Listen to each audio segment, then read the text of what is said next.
भारत की भूमि पर ऐसे कई संत हुए हैं जिन्होंने अपने चमत्कारों और आशीर्वादों से लोगों का जीवन बदल दिया। परंतु शिरडी के साईं बाबा की कहानी सबसे अद्भुत और रहस्यमयी है। यह सिर्फ एक संत की कथा नहीं, बल्कि एक चमत्कार और अटूट विश्वास का प्रतीक है। आइए जानते हैं बाबा के एक चमत्कार की कथा, जो आज भी हमारे दिलों में जीवित है। यह उस समय की बात है जब साईं बाबा शिरडी में निवास करते थे। बाबा के पास केवल एक चिमटा और कुछ अंगारे थे, लेकिन उनकी कृपा का ऐसा प्रभाव था कि लोगों के कष्ट दूर हो जाते थे। एक बार गांव में एक गरीब किसान रामू अपनी समस्या लेकर बाबा के पास आया।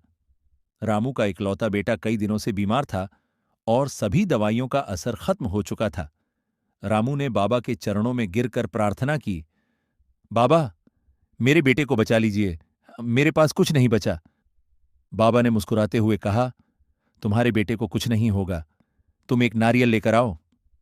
रामू ने तुरंत नारियल लाकर बाबा को सौंपा। बाबा ने उस नारियल को अपने हाथों में लिया और उसके ऊपर मंत्र फूंक दिया। फिर बाबा ने वह नारियल रामू को वापस करते हुए कहा, इसे अपने बेटे के सिर के पास रख दो। रामू ने वही किया और अगले ही दिन उसका बेटा स्वस्थ हो गया।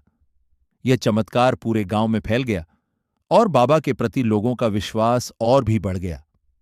बाबा के पास न कोई जादू था, न धन, केवल विश्वास और भक्ति की शक्ति थी। साईं बाबा का यह चमत्कार एक संदेश देता है कि सच्ची भक्ति और विश्वास से हर संकट का समाधान हो सकता है।